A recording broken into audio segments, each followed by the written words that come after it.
Hi, everyone. Thank you for spending the next hour with us while we discuss communication and how it impacts culture.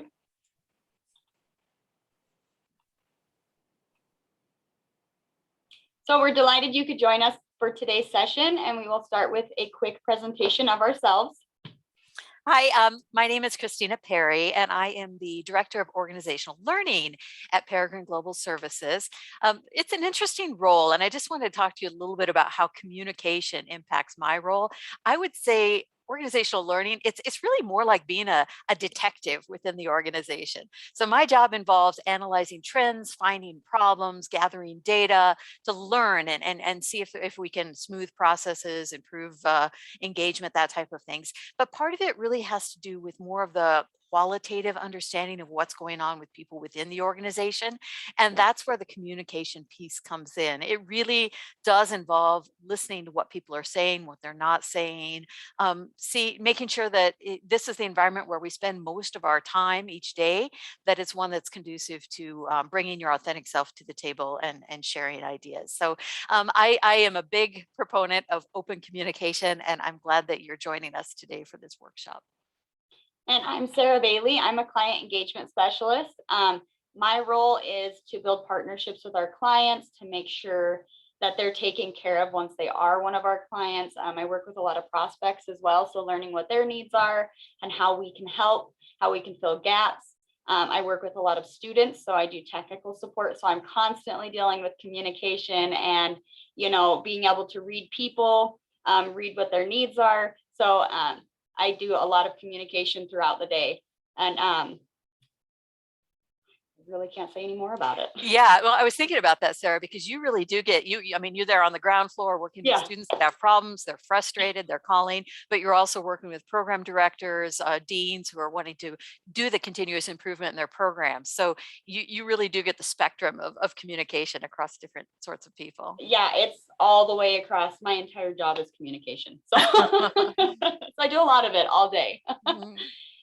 During our presentation, we're going to cover 4 sections: the importance of dialogue, dealing with emotions, effective communication, and communicating change.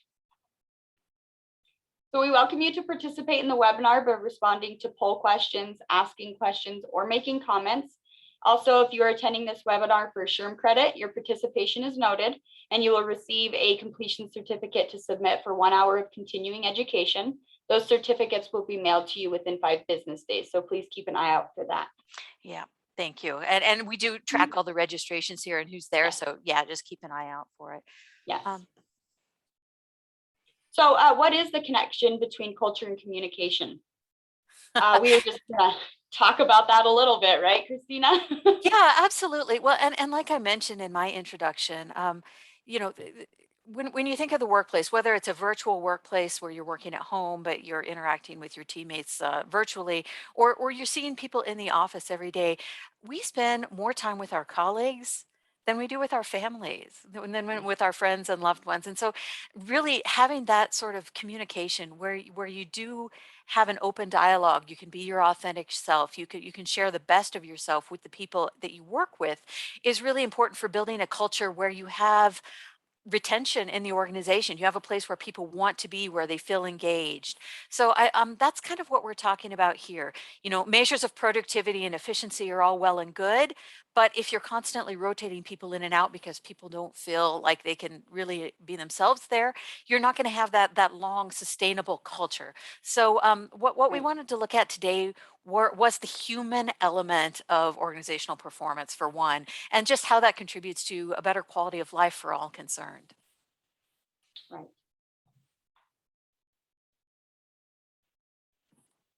So Sarah, oh, okay, go ahead. Yeah, I was just going to say I'm going to hand it over to Christina for a minute while she talks about the importance of dialogue. Okay, great. Yeah. And we're going to try to go back and forth in this this webinar here. But the first section, we're going to look at the importance of dialogue.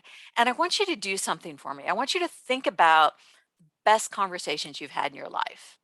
I mean, and just there are probably a couple that just stick out in your mind as golden moments. These could have been with friends and loved ones, or even with total strangers, just a conversation that really stuck with you. I know that there are a few in my mind, and what they have in common is that you feel like people were really listening to each other, right? They were actively paying attention. There was a real give and take in the conversation. Each of these instances in my mind, it's not a time where I was being spoken to or told what to do. I was a participant and my ideas were valued. Sometimes you feel like people are just hanging on your every word, right? So that's what we're going to talk about in this next section is how dialogue is really that reciprocal relationship between people. For the how this can impact organizational culture and really learning within organization, which is my focus, I want to turn to this idea of Model One and Model Two thinking that was developed by Chris Argyris, decades past. But it wants to show about the importance of dialogue and learning. So, Model One behavior, Model One thinking is that each conversation is there to win or lose. It really is a time where a person seeks to be in unilateral control. They want to tell you what their views are, evaluate why they're important, attribute causes that are all come from one personal perspective. And it doesn't really encourage questioning or testing my own views and feelings. The problem with this type of behavior and thinking is that it reduces the likelihood of learning because one is so sure of themselves, they want to communicate their point of view and get on with it. And it also increases the likelihood of defensive behavior. This is the type of conversation that you might have in an organization where someone says, come in and close the door behind you. We need to talk about something. And I think we've all had those moments where it almost, it creates that ball of stress in your stomach, right? And those are the instances where I think that it's least likely that someone's going to learn from the other person because they've already made up their minds going into the discussion. And what the recipient of that type of conversation receives, if they learn at all, is they learn how to avoid those situations in the future. So if it's something that they did to provoke an angry response, they've learned not to do that anymore, but it might also teach them that they need to disengage, that they need to avoid things. So Model One behavior can be very destructive.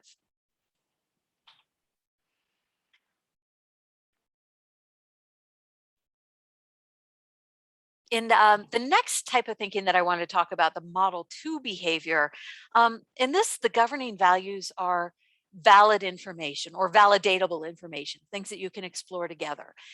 It involves informed choice and personal responsibility. So rather than telling a person what you need from them, you're inviting them to come up with solutions with you. So it also combines this advocacy, evaluation, finding out what's going on that leads to questioning and testing of ideas and theories and people coming up with their own solutions for something. So this is really a way to encourage learning and respect. Ways that you can use Model Two thinking in your organization. Uh, it really is communicating with employees that involves a give and take relationship. You can't think of internal communication as I need to tell you what's going on or you need to provide feedback via this survey. If you really want to communicate with employees, it's got to be that dialogue. So that's what I wanted to encourage you to think about. And I think we can all come across examples in our careers where we've used or we've been the recipient of one of those types of models. And you can really see which one led to better growth and understanding.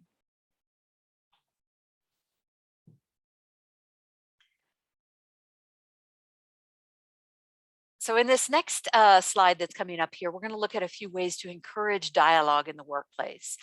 The first one is making good use of one-on-one time. Simple conversations can be very powerful.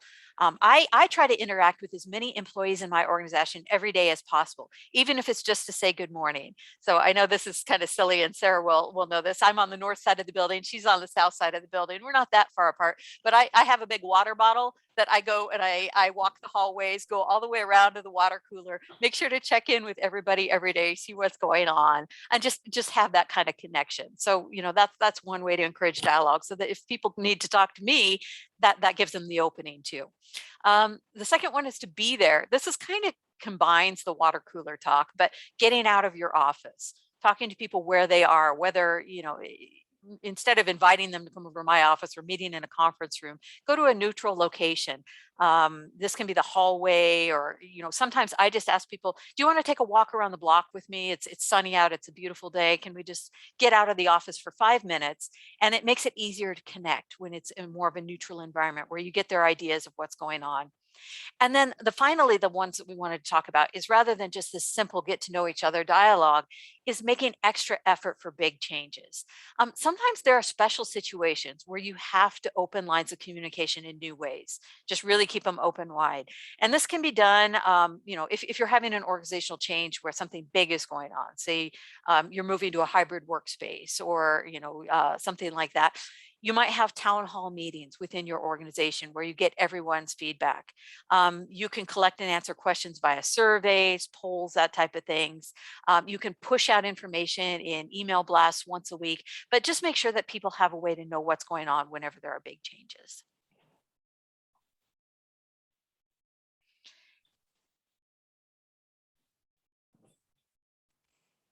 The next thing that I wanted to talk about really ties into how dialogue and authentic leadership tie into each other. So here's, I know you can all read, but I want to go through this quote on authentic leadership that tells us the capabilities of self-awareness, balanced processing, self-regulation, and relational transparency allow authentic leaders to encourage open and honest dialogue among organizational members. So that really does tie into the different capabilities that come with help us detect and correct errors at every level in the organization. This encourages learning at an individual level, between groups, and even organization-wide.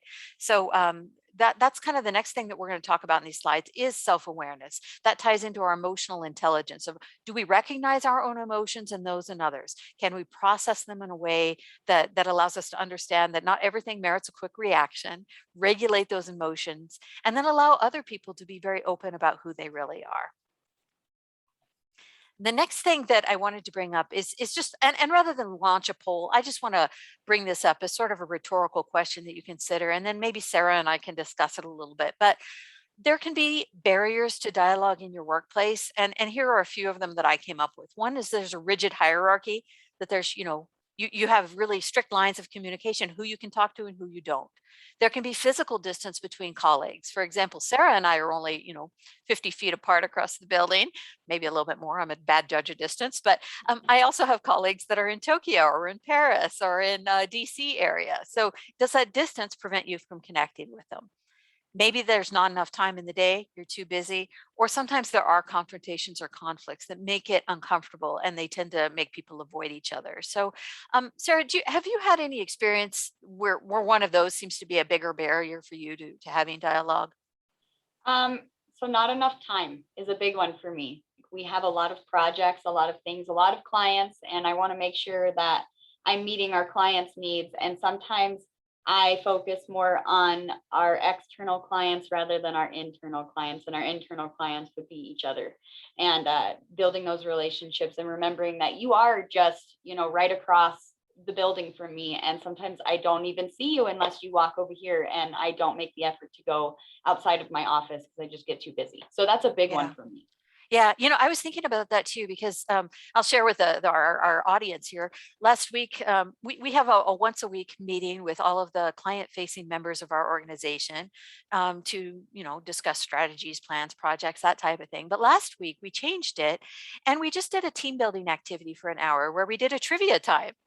And Yeah. for an hour, we were all in a Zoom meeting together. We had teams. We answered trivia. A little bit of it would name that tune where there's a music clip and we have to come in. Some of it was more knowledge-based trivia. It was fun. We laughed a lot. We got to know each other. But this was an hour-long session. About 30 minutes in, I know I started to get antsy. Like, we have things to do. We don't have time. I don't have time for this. And then I Right. thought, well, that's really ridiculous. Do I think that extra 30 minutes out of my day is really going to impact whatever project I was working on? Because I found a way to Yep. get that done too. But I think that making time for each other and having that connection was probably a good use of time, but it felt uncomfortable in the moment because we are all so busy.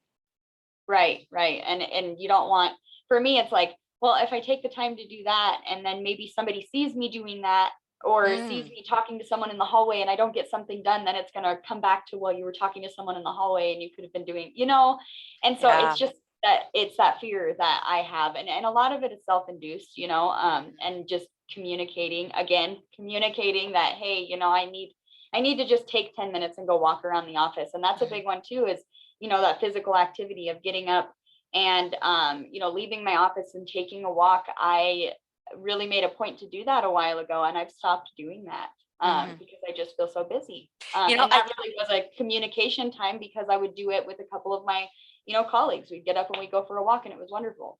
And I think you said something really important there. It's about the perception of busyness too, and Yes. about being seen as maybe you're slacking off. Well, I Yeah. was thinking about how communication can tie into that too. One of it is, do we have goals that we're communicating for what we're going to get accomplished, outcomes that we're trying to achieve, and then also communicating our progress and celebrating those wins? That can kind of alleviate some of the pressure. It's okay to laugh with your colleagues, because you know what? I have met all of my targets this week, and I'm able to share those accomplishments with others. So perhaps moving some of that communication into what we're sharing and building together. The next section that we're going to tackle is about emotions and emotional intelligence, and how that ties into communication. So this is an interesting thing, because I know it's been a focus of a lot of our studies over the past couple of years, is this idea of self-awareness and emotional intelligence. But let's first ask, do emotions belong at work? And there's a misconception that expressing feelings is unprofessional or out of place in the office. But I like this quote from Dale Carnegie here that says, when dealing with people, remember you are not dealing with creatures of logic, but creatures of emotion. And this is important, because even economic theory assumes that humans are rational human beings that act in their economic self-interest, and I find this often not to be the case. We were talking about this last week, that some of the big decisions in our life, where we were going to move, or who we were going to marry, or what school we're going to, what job to take, we didn't actually do a cost benefit analysis on any of those things, right? They really did come from the heart. So emotion does play a bigger part in our decision making than I think we would give it credit. The emotions also have an enormous impact and play a very significant role in our working environment. And that's where we spend most of our day. Employees' moods, emotions, overall dispositions have an impact on their job performance. They impact our decision making, our creativity. They can also affect turnover and teamwork and negotiations and leadership. So basically, emotions tie into everything we do at work. So that's what we want to look at here. Do emotions belong at work? Whether or not they belong, they're there. So this next part is kind of recognizing that and seeing how they impact our communication.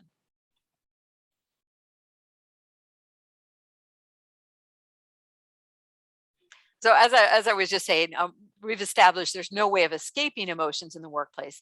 But let's look at, emotions. Sometimes we think of that as just a very personal reaction to something. But this is a table that was developed by Ashkenazi and Dorth that found that there are 5 levels of emotions across organizations. And each one requires its own measure of emotional intelligence to effectively manage. So the first one, what we were thinking of, just within person. This is the way I woke up this morning. Maybe I'm low energy today because it's the anniversary of something that causes me pain, or I'm having some sort of grief, or maybe it's a really good day for me because I have some good news. But this within person things, that's something to recognize how it impacts the way we deal with others. The second is between persons. Sarah and I are doing this little seminar together today. How do our emotions play off of each other, and do we have that understanding? Or maybe she's going to be really frustrated with me because I don't have that high energy she was expecting this morning, or something like that. I think I'm lacking the energy. Oh, yeah. Okay. And the third one, the interpersonal interactions, has to do with the perceptions and how we feel, how we might feel judged in those situations, and how we might be trying to fake it until we make it in some situations, when really we do need a little bit of grace and understanding from each other. The fourth, it has to do with groups.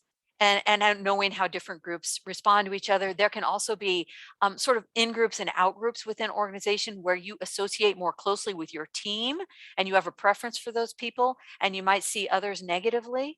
So kind of overcoming that categorization is something that sometimes we have to do. And then organization wide, I think you'll find that the emotional temperature of an organization can vary, and it can be sort of uniform. There can be periods of high stress and emotions within an organization, which can be either good or bad. Everybody's feeling stressed and burned out, and we really need to recognize that and do something to address it. Or alternatively, we're all riding a wave of high emotion, where we have a clear vision of where we're going and we're really excited about something.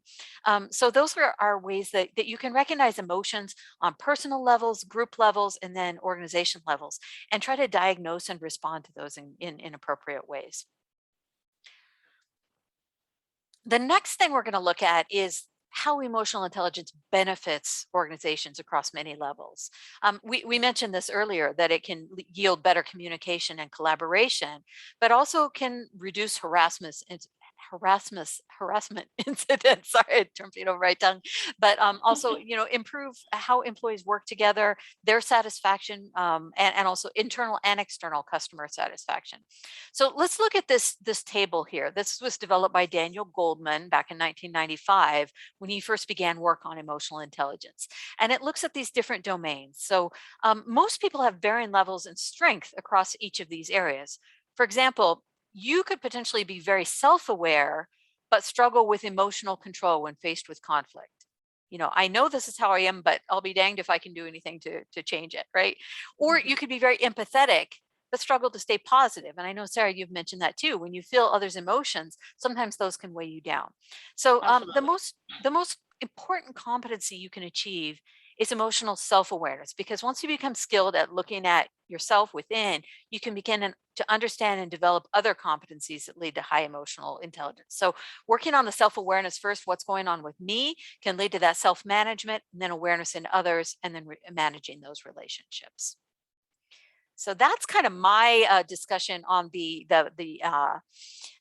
background of emotional intelligence.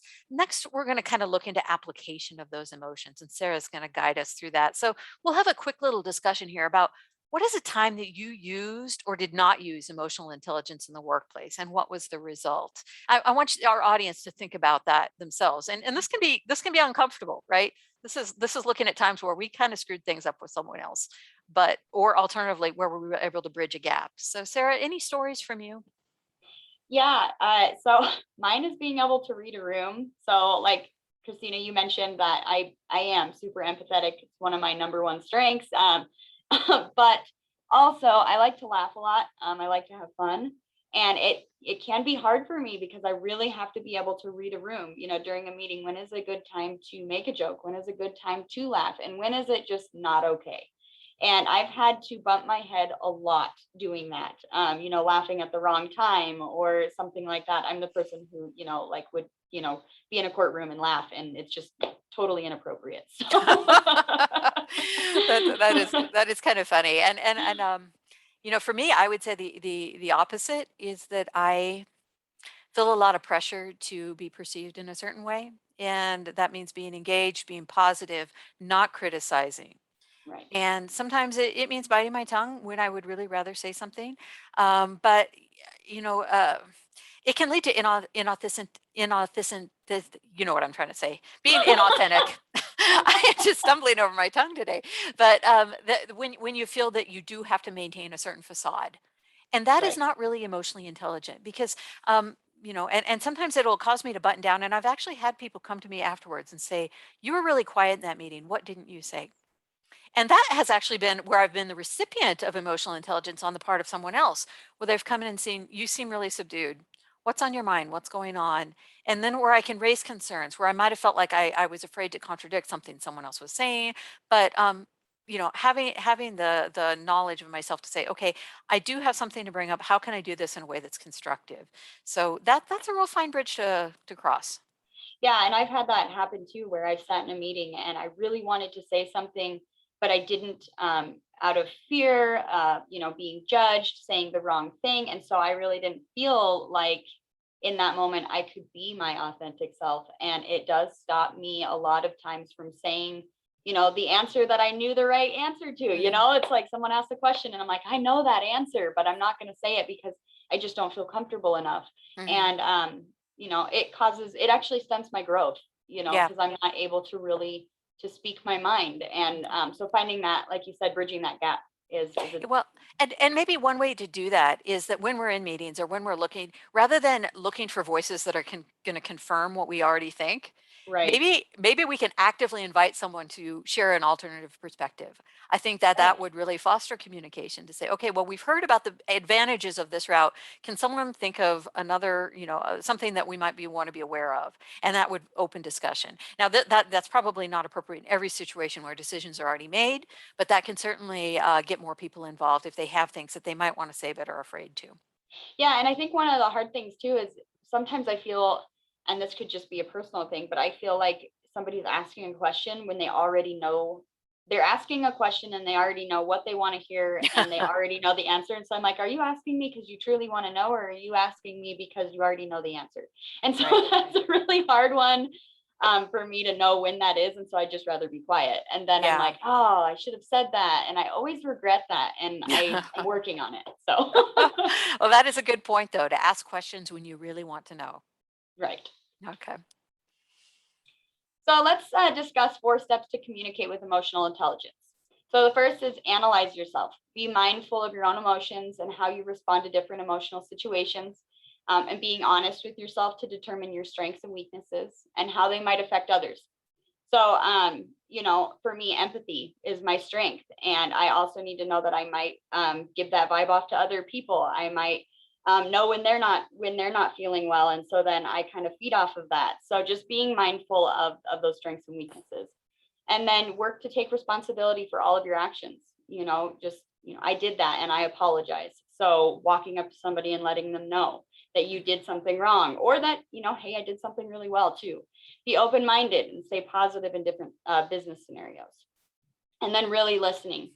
So while others are talking, instead of listening, many people are thinking of their response. So people with high emotional intelligence are able to focus on what the speaker is actually saying, and try to direct your attention on understanding what the person is communicating.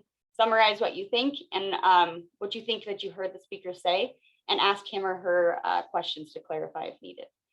And then be aware of body language. So this is a huge one, at least for me. Sometimes I sit back with my arms crossed, and so really that doesn't open up a good line of communication with people. So understanding your body language and nonverbal communication will help you identify how someone is truly feeling. And then practice recognizing whether someone's body language matches up to what he or she is saying, and react accordingly. And then watch your facial expressions, tone of voice, and body and eye movement. I know that's a really hard one. At least it is for me, because I just have zero poker face. So I need to work on that. And then identify what causes your stress.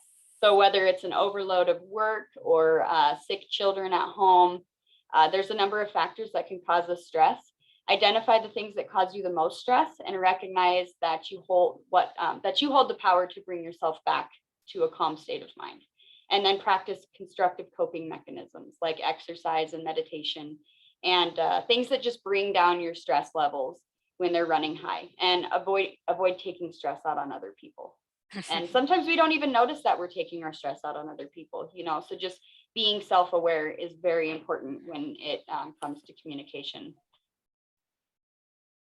So one of the ways that we struggle to communicate effectively is when it comes to criticism. For many of us, receiving criticism provokes strong emotions. So here is a simple activity you can do to regulate your emotions in a difficult situation. So act like a fog. Imagine you're a fog, and when someone throws a stone at you, you absorb that stone without throwing the stone back. This is a very easy and effective technique to use against people who are criticizing you repeatedly. So for example, if someone tells you that you're lazy, respond with, yes, I am lazy sometimes. Or maybe they say you don't pay attention to what you're doing. So respond with, yes, sometimes I make mistakes. And it kind of just brings it down. You're not getting defensive. You're not coming back at them. It's just, yeah, I do make mistakes sometimes, and that's okay. So that's kind of that taking responsibility for yourself, that we're not perfect, we're human.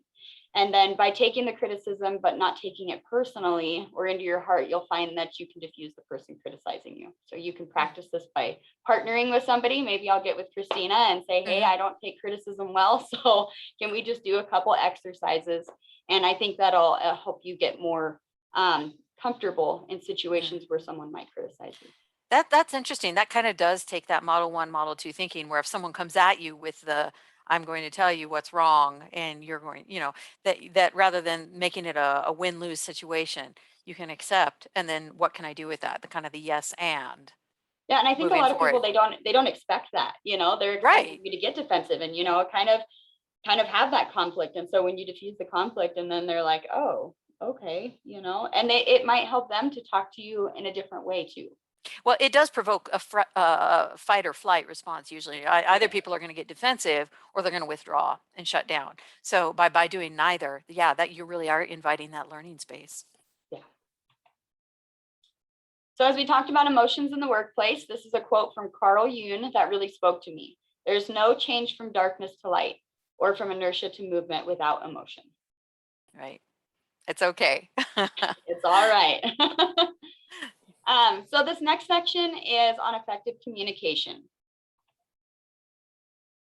So communication has many different layers and impacts the way that we handle most, if not all, situations. And when we're skilled in communication, we can inspire and motivate, build trust, respect, and understanding, effectively give and receive feedback, remove or break down barriers, and increase productivity. And when we're lacking this skill, you have the exact opposite effect. So when you speak, people might not want to listen. They probably don't trust what you have to say. And they have a hard time understanding that, because you aren't communicating your expectations clearly. So that can cause them to feel personally attacked. So I had an experience where I was working on a project and I completed my project. I turned it into my boss and I quickly realized I'd done the entire thing completely wrong. My boss and I both, we played a part in that because he didn't ask me if I understood his expectations and I didn't repeat it back to him. So that goes to that communication, am I sure that I understand what you're expecting of me? And then also being the person who's communicating it, making sure that the other person understands. And so I had to do the whole project over again. It was a bummer, but it was a learning experience. So we're going to talk about 9 skills for effective communication. So oftentimes we believe we're great communicators, and in some areas we might be. But if we don't take time to evaluate our communication skills, we might fall short, which can cause harm to our relationships with others and ourselves. So let's take some time and review the 9 skills to effective communication. Being an attentive listener. So we kind of just talked about this a little bit and have talked about it throughout our webinar. But people tend to be thinking of what they're going to say rather than giving the other person their full attention during the conversation. This causes confusion, misinterpretation, and sometimes conflict between the listener and the speaker. So listening is essential to being an effective communicator.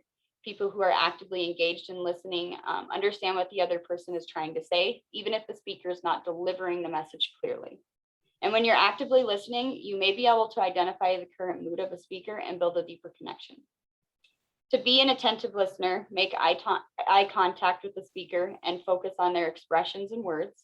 If you are ever confused, don't be afraid to ask questions, but wait until the speaker's done talking. Interrupting can, make the speaker become frustrated. So if you're just constantly stepping in, wait until the end, think of what you need to know, ask the question. And if you need to repeat it multiple times, that's okay.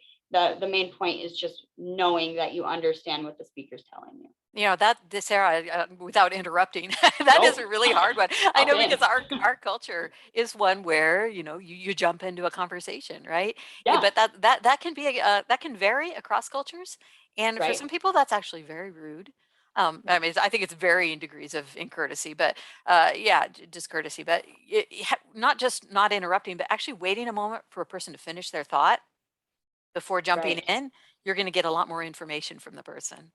Yeah, and I think people get worried about that, silence, and it's okay to take a moment and really think about what you need to say or what you want to say and just letting that kind of dead space. A lot of people don't like that. So it's just right after another, and so allowing that, moment of silence is okay. Mm-hmm. So number 2, be personable. So when you're speaking to someone, face to face, smile and speak to them in a friendly tone. So a lot of times we don't realize the tone that we're using with people. And so if you come in with an aggressive tone right away, people are more likely to, not engage in the conversation. And I know that I've had that happen to me where I'm working on something and someone comes in and tries to talk to me. And I right away just I wouldn't say it's too aggressive, but I just seem annoyed. And that's not okay. It's rude, So try to ask them personal questions like, how are you doing today? How's your family? Did you have a good morning? Questions like these allow the conversation to be more relaxed and helps the person you are speaking to feel more comfortable with being honest. You can do the same thing while using written communication by simply adding a personal message and then showing that you care about the person rather than the subject. I think this is really important to building solid relationships and keeping an open line of communication. And number 3, be confident.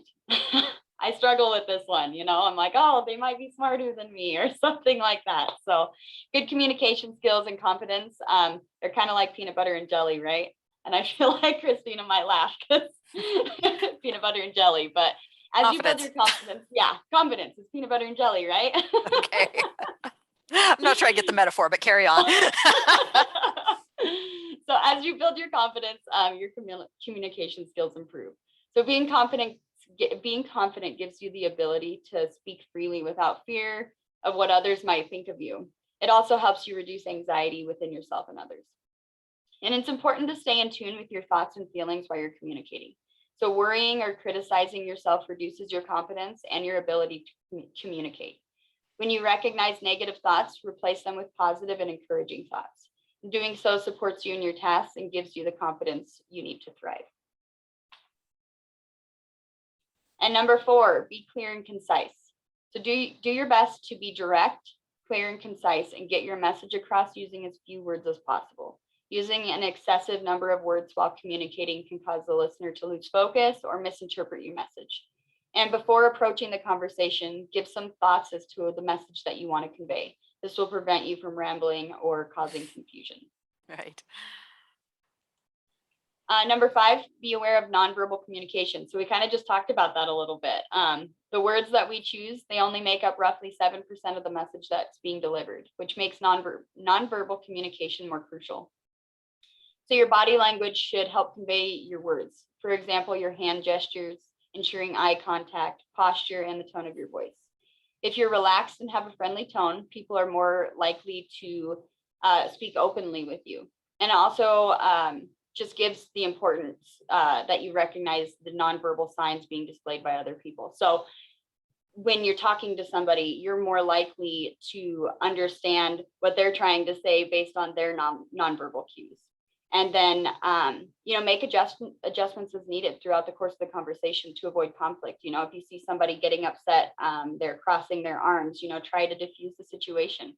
Maybe take it off of the subject and come back to it. And number 6, convey respect. So if you respect people and their ideas, they're more likely to engage in communication with you. Simply addressing another person by using their name will make them feel appreciated. Respecting someone's time is also very important. So, canceling appointments and showing up late to a meeting can cause someone to feel like they're not respected by you.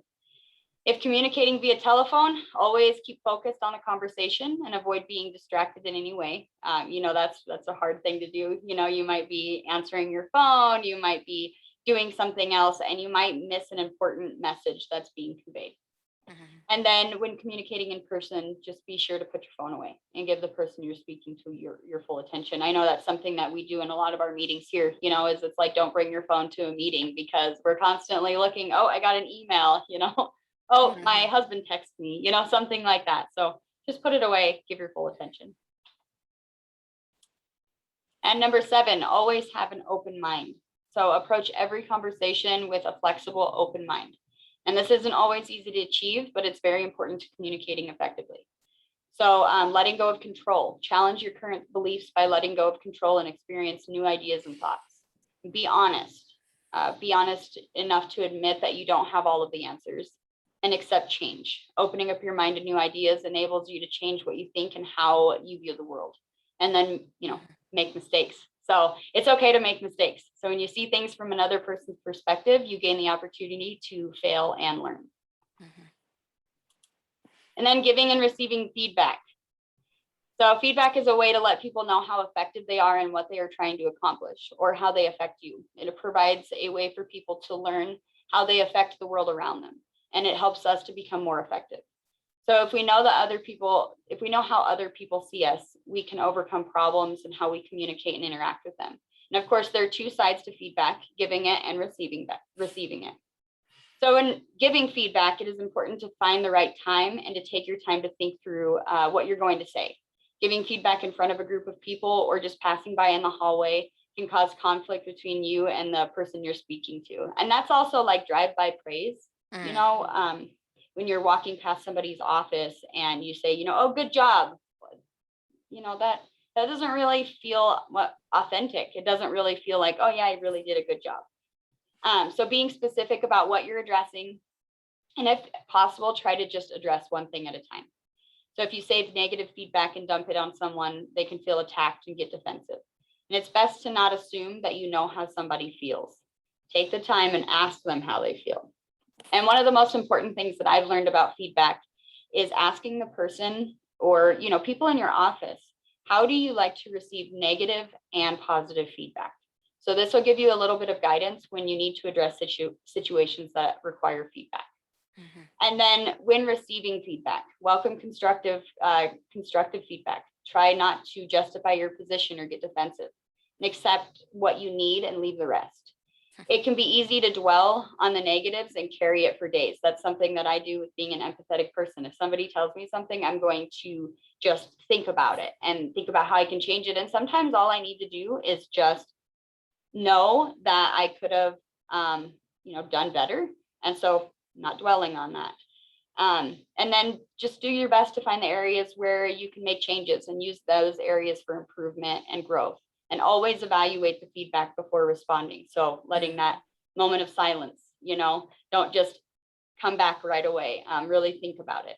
Mm-hmm. And then even if you need a day or two, just be honest that you need some more time to review the information that you've been given. And number 9, consider the best medium for the job. So be mindful of the best form of communication for the message that you want to communicate. Ask yourself questions such as, who are you trying to speak to? How busy are they? What type of communication do they prefer? And what is the topic? For example, speaking with your boss about a project you're not able to turn in on time probably should be done in person rather than in text. More than likely, so making sure that you go and you sit down and you talk to people when that needs to happen. And then, when in doubt, try to be more formal than not. Yeah, bad news in general, I would say, wouldn't you? That if someone's going to have a negative reaction to it, your duty is not to get off the hook. Your duty is to make sure that you mitigate any damage. So don't take the easy way out and send a text message. Probably not a good idea. So then here's a couple of reflective questions, and you don't need to respond to these questions during the webinar unless you want to. We love it when you join in. But these are really meant for you to think and reflect on. And, I'm not sure if Christina wants to talk about either one of these, but she sure can. So were you ever offered really helpful feedback? Mm-hmm, mm-hmm. And then how can you use those same techniques with someone you work with now? I got to say the times that I can think of where feedback has really come at me that's had a positive impact. It's been, I would say, more coaching than just direct feedback on a thing. It wasn't performance review. It was coaching in that, here's what I see you doing. Here's, and I like this part. And I really think, how do you feel about things? So it's more of an inquiry that comes at me with feedback. There might be some praise about one thing that I did well, but then rather than saying, here's what you should work on, it's, how do you feel about this? Maybe something that they noticed that wasn't going too smoothly in my job. How do you feel about that? What do you see? And they kind of probed me to dig a little deeper and say, I'm frustrated with this, and here's the why, and then I start coming up with the reasons why I might be frustrated. And then I start automatically thinking of solutions. So rather than telling me, here's what I see and here's what you should do, it's been a good job with this, but how do you feel about this? And letting that silence linger, where it kind of provokes me to keep talking and working things through. So, rather than just feedback, it's been coaching / therapy, therapy. of helping me. And then at the end, the feedback usually wraps up with that's interesting. Let's look at this one aspect you talked about, and let's check in in a week. And it gives some follow-up, so that, whatever the problem was, why don't you try that thing you just mentioned to me and get back to me in a week? Let me know how that's working for you. So, it's noticing that I've done something well, questioning what I might be feeling about something that's not going so well, and then setting up a time frame to check back in and see if we can improve it. And that to me has been kind of a positive coaching model of giving feedback that I think I would probably benefit using with my colleagues when I see something that I really appreciate they've done well, and then seeing if there's a way that I can help them or they can help themselves with something that's going maybe not so smoothly. Yeah, and the team that I work, so the client engagement team, there's 3 of us right now. But our team is really well with that, does really well with that. So we'll sit in our meetings and it's like, how can we make this better? And I just feel like we're trying to help each other grow rather than just pointing out the things that are wrong. And that's Right. huge for me. It allows me to open up and really talk about things that, oh gosh, I didn't do that so well. And then also when I make a mistake, it makes it so much easier to go to my leader, Laura, she's wonderful, and just tell her, hey, I made this mistake. And she's like, okay, well, how are we going to avoid making that mistake again? And I just feel so confident with being able to go to her and tell her that I did something wrong. And that just, it's just helped me blossom in my job. So Yeah, good point. Good point. So the next thing we're going to do is talk about communicating change. And this is helping you improve situations that might be fraught with anxiety and peril for people. They might be exciting, but how do we communicate change and how do we turn that into a force for good? So, I like this little graphic of this goldfish flying out of the glass. And it kind of does explain why change is difficult. Change does usually come in response to a problem. We're not just changing for no reason, right? And it adds uncertainty and risk. So while change can be exciting for some people, and I love it, I love a new challenge. I'm all in for a new place to go or a new thing to see, but it can be a major source of anxiety. So let's just think about some types of change you can face in the workplace. You could be replacing some jobs with automation. I recently saw that at our local Walmart. They just tore yes. out the whole front section and now it's automatic checkout. That's a big change. You could be adding a new service or department to your organization. You could be making a change to a product because of customer complaints and feedback that they're really angry about something. So that's a change that might need to be made, and it can be exciting, but it's in response to something negative. You can see right away that each of these types of changes is going to have implications for individual employees. Are their duties going to be the same? Who will they report to? How will their performance be measured? Could they even end up losing their job? So as a leader, there are a few steps that you can take to make sure that you're treating your employees with respect and communicating change with vision and with empathy. So I'm going to walk you through these 6 steps to smooth the way on any big change. The first one here is to explain the reasons behind the change openly and honestly. And this is very important for 2 reasons. First of all, it gives your people some context for why the change is important and what problem it can solve. And it also shows that you value them and you're not hiding anything. It shows respect. The last thing you want in a change situation is rumors floating around about what's really going on. So having transparency is the key. Share the ugly details if it helps them understand the impetus behind the change. I got to say, a couple of years ago, there was a big marketing campaign for Domino's Pizza. I don't know if y'all remember that, but basically they flat out came in and said in their commercials, our pizza's terrible. And here's what people have told us that our crust tastes like cardboard. And they listed all these reasons. But that was a really controversial marketing technique. But it kind of goes along with this step of be honest. We've gotten this Mhm. feedback, and if we don't change, things are not going to last. So being honest with people can go a long way. The next one is when you have a big change, to take it from the top and have leadership give everyone the information at the same time. This is when something impacts the organization as a whole. Like for example, here at Peregrine, we did a change to payroll. Not a you wouldn't think that's earth shaking to go from getting paid every other week to once a month, but that does have a big impact on every employee. So having senior leadership speak to everyone at the same time about the change lets everybody know it's important and that everyone's in on it. Nobody was excluded. This can be followed up by discussions within teams, letting the directors and managers answer questions, discuss implications in specific areas for people. But it's vital to have that unified message. And then if people still have questions, they can come to you with them, but not, making sure that some people didn't just hear it through the grapevine, having a leadership response to change. And then we talked about having the managers and directors kind of take it down a level. But the third step is making it personal. And how does this affect different people? A change might, if you put yourself in people's shoes, it might affect different people in different way. For someone who has multiple incomes in their family, maybe not that big of a deal changing payroll. For someone who might be single and has a lot of financial obligations, that could be different, right? So this is the part where you want to tell people, are there any changes to the ways they're going to conduct their days? If there's good news, if there's any special benefits to a change, you can explain that to them. But if there's bad news, you can share it empathetically and give them time to process and see if there are alternatives that they want to consider.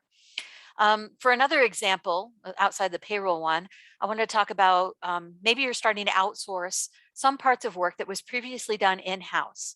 And this can be alarming for people who now worry about being replaced. Are we going outside the organization for this work? That's a natural reaction. So if you allow them to voice their concerns and respond with the benefits, perhaps for example, someone comes to me and says, I don't like that we're using an offshore team for this work. Maybe I can ask them, tell me about what you do in your daily life. What does your work look like? What do you enjoy? What's meaningful to you? And then point out that now that we're going to be sharing some of that less meaningful work in a different way, it gives you more time to focus on what is important to you. That might actually get some buy-in, and where at the first case, they might have wanted to fight the decision. The fourth thing is to smooth the way by giving people a map, having a plan that shows where we're going with the change, and letting them know that this is what it's going to look like when we get there. Now, it's good to be honest that maybe some of the details aren't going to be, we'll fill them in as we go, but knowing what success is going to look like and breaking it down into steps can help put people's mind at ease. I liken this to planning a vacation. You can really start to get excited about it when you know where you're going and you start counting down to what you need beforehand. If I know that I'm going to Europe, well, I better be sure that I have my passport, right? And then I can start looking at destinations and I can start breaking it down. So having that map and giving people a plan is a good way to communicate the change. The fifth one is details. You've given people the overall plan. Now communicate where their part of it fits in. So what this lets people know where they fit in, but also what is expected of them. And it's a targeted message that makes each person understand their contribution to the organization's success. I have an example for this one that I really like that comes from a study on NASA's work in the 1960s. And it's called, I'm not mopping floors, I'm putting a man on the moon. And what this study related to was in 1962, President Kennedy announced to the world, but by the end of the decade, we were going to put a man on the moon. And this was a huge initiative that permeated across all of NASA and trickled down through every person working in the organization.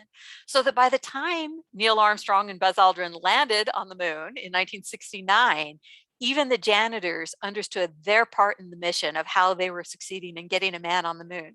So I think this is a really nice part about having the overall vision of where we're going, but then how each person contributes to that strategy. And that can be really empowering for people who might feel like it doesn't affect them.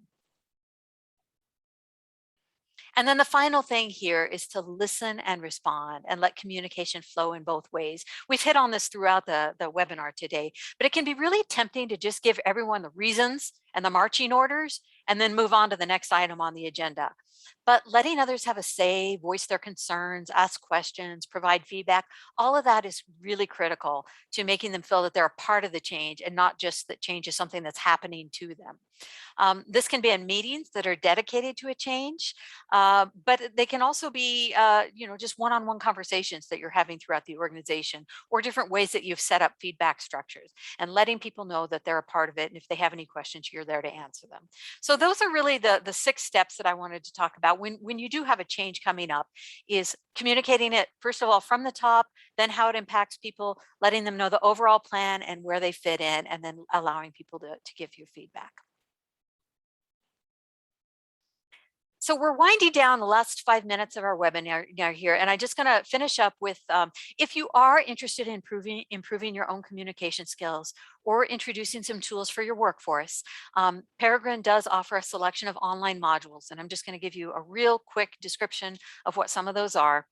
2 of these modules that we offer are from Hollywood voice coach Roger Love, And if you haven't seen him, he's pretty fantastic. He was the voice coach behind Bradley Cooper in A Star Is Born, and behind Jeff Bridges in Crazy Heart, and some of these, Oscar-winning performances. So he has the perfect voice that it's all about understanding how you sound to your friends, your colleagues, your clients, strangers, and allowing you to perfect your oral delivery. And then Speaking Pro talks about different types of speaking situations. So for example, on stage, in audio or video, in interviews or meetings, or even just networking events, how you sound to others. And then Peregrine also offers leadership communications with proven tips to help you improve your leadership effectiveness, and business writing fundamentals to improve written communication in the workplace and beyond. So if you are interested in any of those, you can just get in touch with us and we can provide you more information. We can skip that one. We're not doing that one. And then just finally, in closing, we want to thank you, Sarah and I. You've chosen to take an hour out of your day to attend this workshop. If you are a member of Society for Human Resource Management, you'll get your SHRM continuing education within a week of this course. But if you have any questions, please do reach out to us. My email there is Perry@Peregrine Global. Sarah Bailey, it's Bailey@peregrineglobal.com. And our website has more information about those communication modules. But yes, thank you very much. And then if there are any questions, go ahead and put those in the chat or in the Q&A. But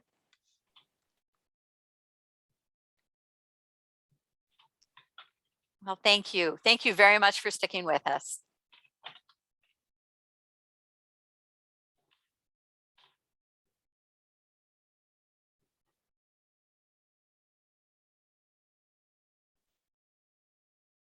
Okay, thank you, Sarah. I think we're closed for today.